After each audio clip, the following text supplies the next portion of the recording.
Hey everyone, and welcome to this webinar, Single Version of the Truth. My name is Elva Ingolsdóttir, and I'm a supply chain consultant right here at HR Dynamics.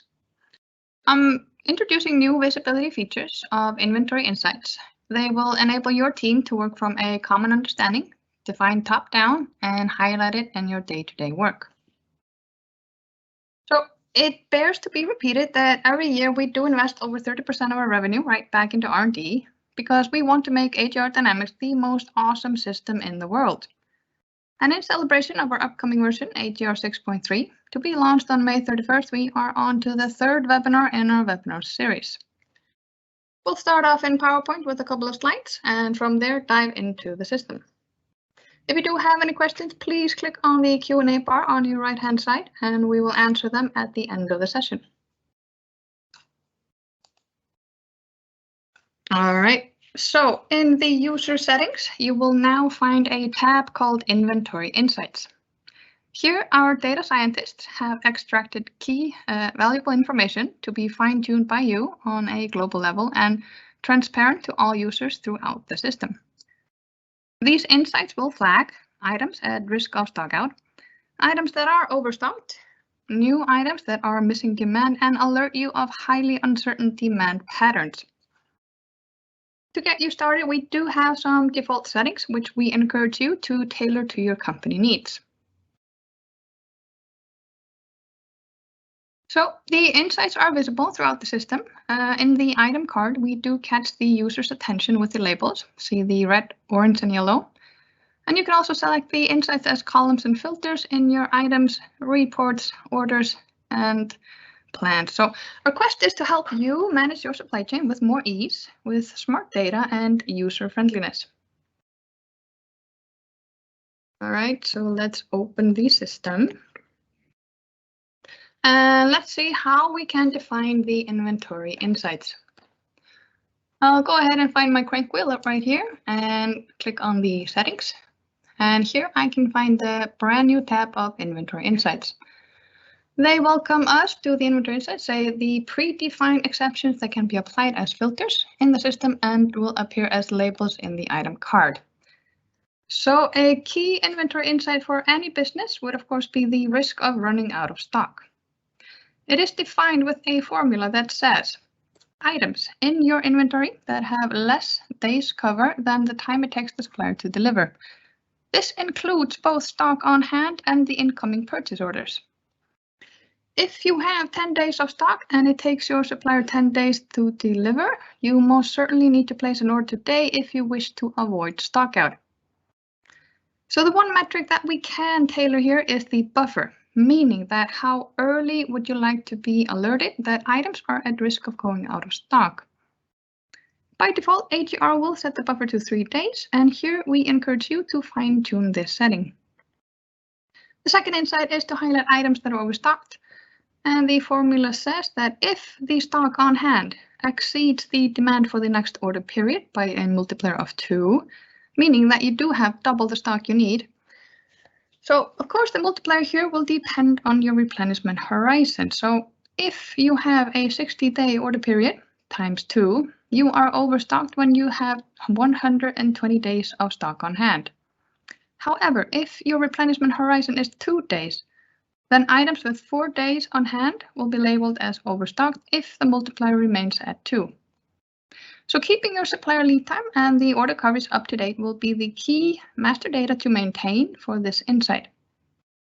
Now we do have new items, and here the goal is to simply flag the items that are in the phase-in process. We define the number of months from the first sales date and include, of course, items that have never sold. The new items will all have in common that there is no demand for the next 30 days. Last but not least, we have high forecast uncertainty, where the goal is simply to find outliers with highly uncertain demand and flag them for your attention. All right, so let's go ahead and click on the Items tab here. And I have gone ahead and pre-selected the Inventory Insight columns, which we can see right here. They are a yes/no features, simply saying that do they adhere to the settings that we have predefined top-down. And I can, of course, click on the question mark right here on the columns, and they will give me a generic description of each insight. And then if I go on to the item card and click on the label right here, I do get item-specific description. So in this case, for this item, AGR estimates that this item has 5 days of stock cover, while my lead time is 7. So this item is at risk of stock out and an urgent order is required. I then do have them as filters. So with ease, I can now highlight, surface the risk of stock out or any of the insights. So at the click of a button, I can now simply say, show me all items that adhere to these predefined settings. So these insights are practical and they should trigger an action by the user. Now we do have standard reports with pre-selected information columns to help make decisions around each of the insights before. We have the urgent order required, the overstock, the high forecast uncertainty, and also new items. But for the sake of good fun, I think we should just spend a few minutes to play out the action that we could take in relation to using these insights. So we'll start off with the risk of stock out. And I would then say, well, I get 629 items, so it is apparent that I've been on holiday and I'm not doing my job very well. I'll go ahead and group the vendor to get an overview of which vendors I need to place an order to. Now, I want to put things into perspective, so I want to go ahead and say, well, if I don't have them in stock and I do have a stock out, what are the revenues I am losing out on? I can have the sale value over the last month, the last 3, 6 to 12 months. I'm going to go ahead and select the last quarter, simply to get an average. And I'll go ahead and drag it here, click on it to sort it and get the highest impacting risk outs first. So I can see top performing supplier TaylorMade has 108 items that are going out of stock, and they have given me $30 million in revenue over the last 3 months. If I go ahead and click on this sale value and drag it down, the system will sum up for me down here that the top 12 suppliers have given me revenue of $81 million in the last 3 months. So yes, most certainly I need to create an order and review the replenishment needs. All right, and then, let's also see it here. So it does show me here with the triangle when I do reach the stock out. And by clicking here, I can also see that, well, we have 14 days of stock coverage. The lead time is 14. So if I order today, I can avoid stock out. There's one label here that is not in the settings. It comes pre-populated by the system, and it simply tells me if the item has demand pattern that shows a seasonal trend. There is one label that we're going to cover in the next webinars next week, where we're going to hone in on our ABC analysis. So we'll leave it for now.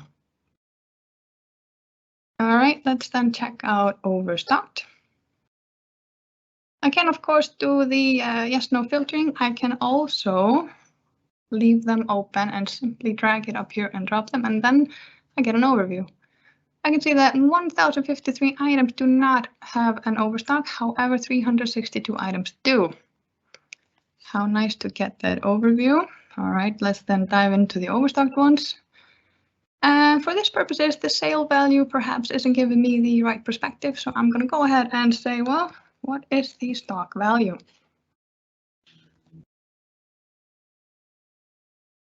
I'm also going to put that in more perspective by saying, well, how long is the stock going to last? So I have 2 days cover columns right here. One simply takes the stock on hand, and the other one also looks at the incoming purchase orders, so what I have committed to.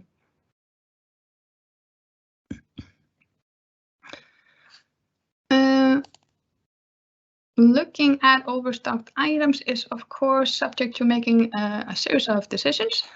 Here, I would like to sort first on the highest cost of capital. Yeah, where is my money tied up in? And what we do is simply surface items that have opportunities to reduce the amount of capital tied up in stock.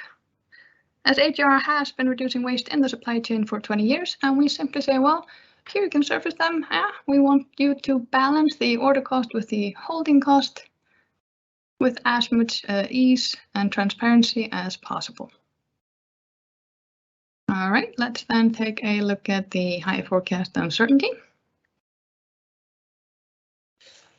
So here we would simply say there should be some outliers.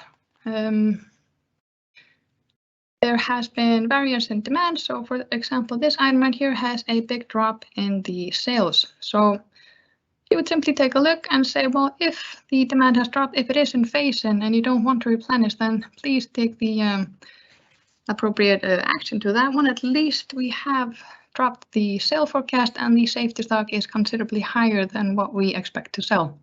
So we simply highlight it, and then we also suggest for you, well, you might want to look at reviewing the sales history. Maybe there's some sales spike that needs to be adjusted. You could also lower the confidence factor to adjust the safety stock until you are happy with the forecasting outlook. And then last but not least, of course, new items for the phase-in process. Now, this is always something that you need to act on in AGR, because after you create the item in your item master from your ERP system, it transfers over to AGR without a sales history, and it does not have any statistical forecast. So the mission, should you choose to accept it, is to plan the demand. The impact of no demand for your stores is that you might have stock in the warehouse, but there is no replenishment need in the store, so it won't get picked up. And if you haven't bought anything in for the warehouse, then you could, of course, say, well, let's plan how the market is expected to behave so that the warehouse demand for their supplier ordering is triggered in the right direction. So we do here suggest, well, here is an item that has its first sale date less than 3 months ago, or it may also never have sold. To phase this item in, we want to create demand in the system, and we suggest 3 actions. You could create demand in the planner. You could add historical sales point right here in the system, so item by item until the forecast looks good. You could also connect the item to an older item. So if we do it item by item and we say, okay, we have 31 item numbers here classifying as new, it could be our to-do list. So I could now click on the editing button right here to edit the sales history. And I can manually drag up a few sale points right here until my forecast looks good. Of course, once the item starts to sell, the forecast will adapt to the sale pattern of the item. So it's simply to create some kind of pull for the order proposals. If I'm a number person, I can always go right here and click in some numbers, and then I can watch my forecast respond to that. I can then go ahead, if I choose, especially if you have the different departments, one that creates the items, negotiates with the suppliers, who has the market knowledge, to go ahead, open the sales planner and plan the demand, the initial demand. And then the person responsible for the buying won't have to estimate something that they don't have any insight for. It will simply automatically be integrated with the purchase order needs. You could then, of course, go ahead here and connect the item should you be so lucky to know about an existing item that will have a similar demand pattern. So, well, that's actually it for the show and tell. So let's recap. So why are we doing this? Well, we want to add transparency and visualize the inventory insight for the user at the item level. We want to surface items that do require your attention with as much ease as can be.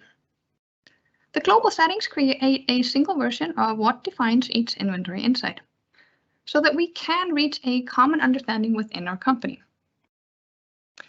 We sincerely do hope that this will be practical and very beneficial to you in the near future. Don't miss out on our next webinar on May 19th, where we are going to own in on our ABC analysis, and please reach out, send us your great ideas. They do drive our future developments. We'll leave the webinar open for about 10 minutes for the Q&A, but that's it for me.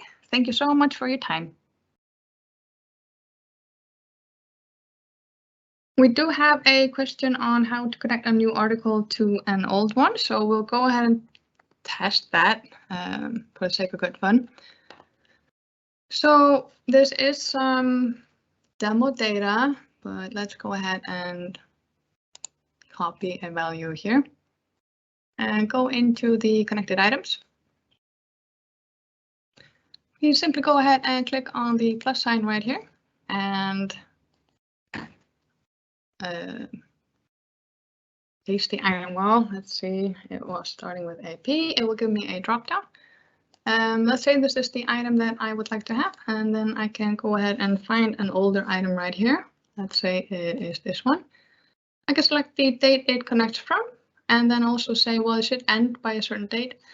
And I can also say, well, it should connect the stock, or it should connect the sale points, different configurations. But basically, you have the new item number right here. You have the old one. You can also do a scale. So to say, is it 1-to-1, or should it be 20% of the demand or 50? You simply go ahead and confirm it right here. We do have advanced settings right here, which we would, of course, have selected in. So you could say stock with connection, without connection, connected to a location, from a location, the sale overlap, and the scaling of the sale data.